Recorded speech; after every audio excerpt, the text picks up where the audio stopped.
So as we talk about the struggle, I want to introduce my next guest, Rachel Akinyi. Rachel is 27 years old, and indeed she struggled with keeping the vow to wait until marriage.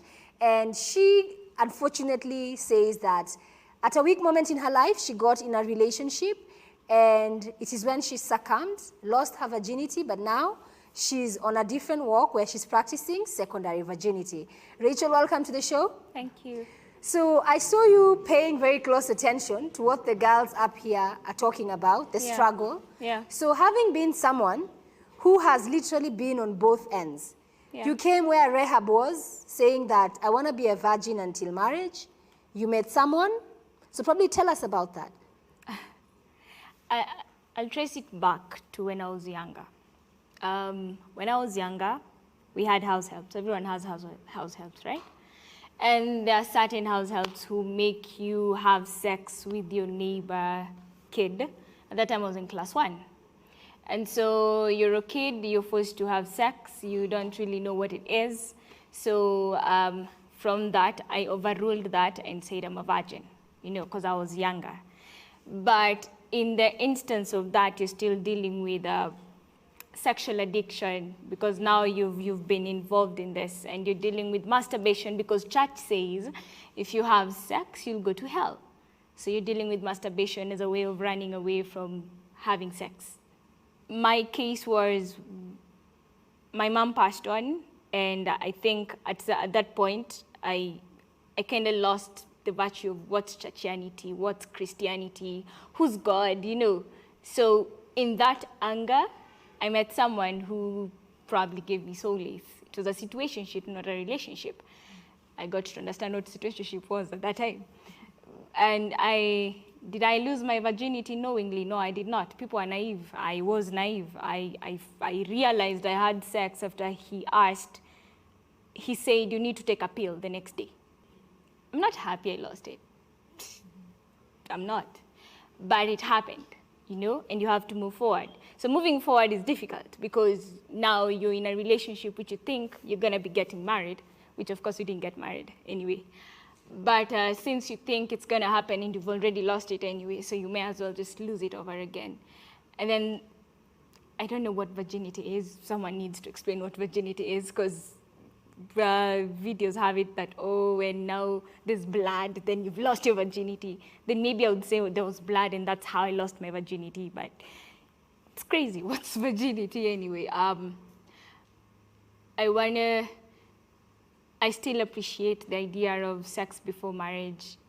I wouldn't say it's a sin, because no one is really perfect, but abstinence for me is really important. Probably listening to you talk, I sense some pain.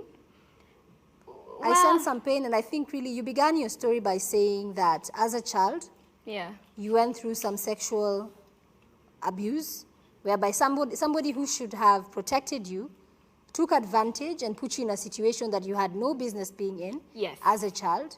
And getting into your adulthood, whereby you are well-meaning, but even the reason why when this man came along, it was easy for you to, you know, say that I didn't know that was sex, because you didn't know that was sex. I actually didn't know what sex was. And I kind of feel like there's some trauma that you need to deal with. And I'm going to invite Patricia, because Patricia, you're a counselor. And just listening to you talk, there's a lot of pain, whereby I can tell you value yourself, which is a great place to be. I feel her pain. You know, the pain of losing a parent is not easy. And she developed a coping mechanism, anger. And she did things out of anger, bitterness. You know, she claims that she was angry at God, which is okay. It's just a way of dealing with pain. But I'm happy she came to her senses. Now she knows. And you know, the good thing about knowing, you know the truth, and the truth will set you free.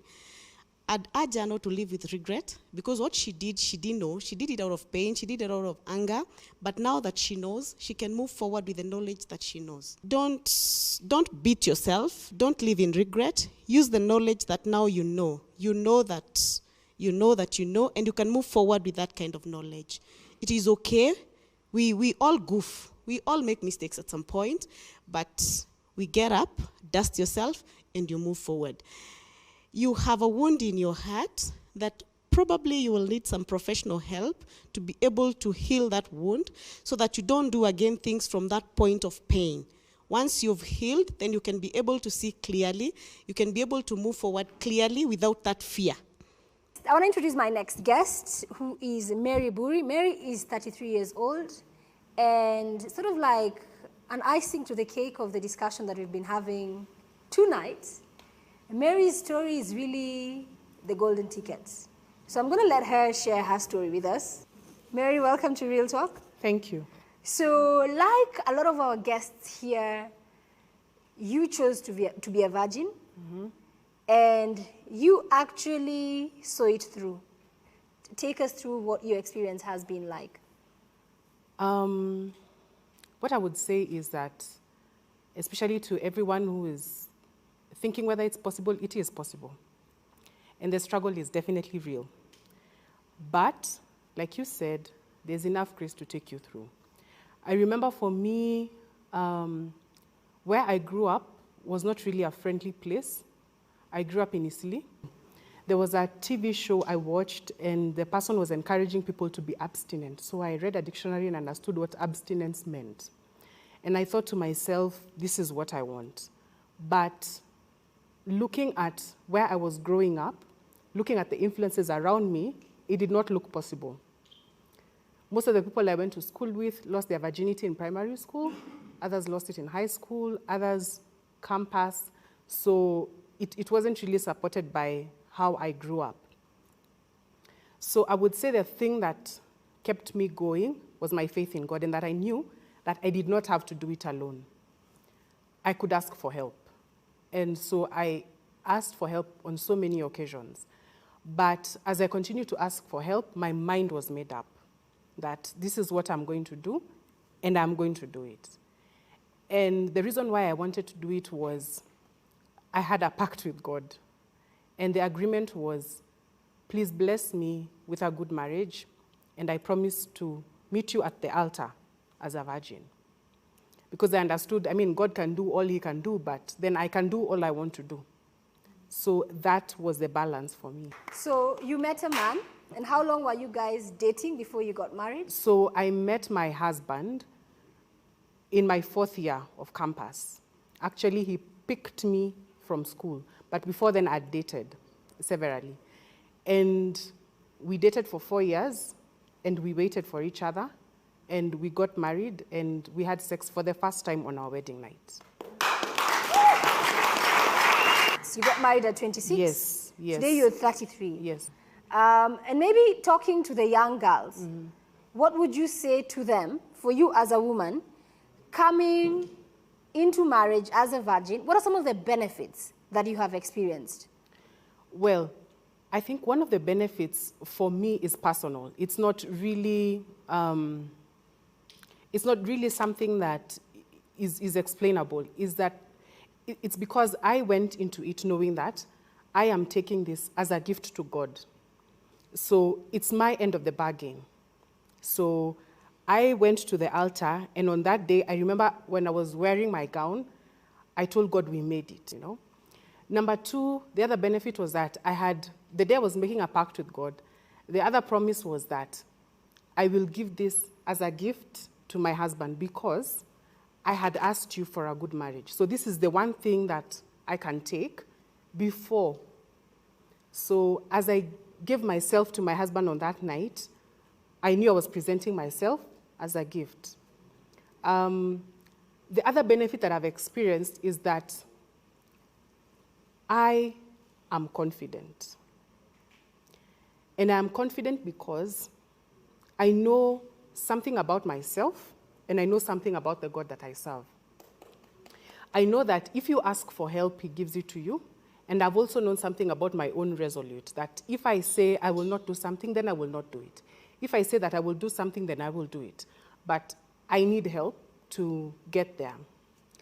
And the other thing is that it gives me a platform where I can sit and, share my heart, talk to people, help them see that there is actually a benefit. And the greatest benefit is that, like Patricia said before, my body is sacred, not just to me, it is also sacred to God. And now that I am married, it is sacred to my husband. It is possible. So Rahab, Daphne, Samson, Audrey, I think really for a lot of you guys, she's the goal. Because she has lived through what your objective is. When you say that you're abstaining, you're walking the talk. It's not just saying it, you're willing to overcome all the pressures. She's the goal. Remember, this is a conversation that we cannot exhaust in this one sitting, but I'm really praying and hoping that we inspired somebody out there, we talked to somebody out there, and the one thing that came out through today was that your body is sacred. And you have to remember that any choice you make, choices have consequences, and sometimes engaging in intercourse is not just about getting pregnant for the girls. There are so many other things you have to be wary about. We live in dangerous times. We live in a time of disease. And I'm really hoping that in this time, you will make the right choice for yourself. And if it's something you're already engaging in, don't feel the pressure to remain in that situation. As you've heard here again, there are other means available to you. You can practice secondary virginity. It's a choice. Bottom line, it's a choice. There's nobody who's far too gone.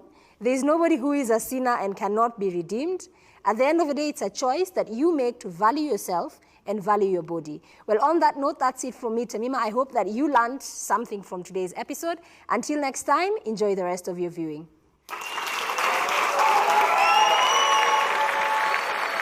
Hello, how are you? This is Spontaneous, and this is the Real Talk, and we're going to be talking about celibacy. Hello and welcome. This is Real Talk with Toby, and today we are talking about celibacy and how the youth are trying to live in the celibacy life. Welcome. This is Real Talk with you. It's Alex. Today's topic and subject is celibacy and how to go on with it.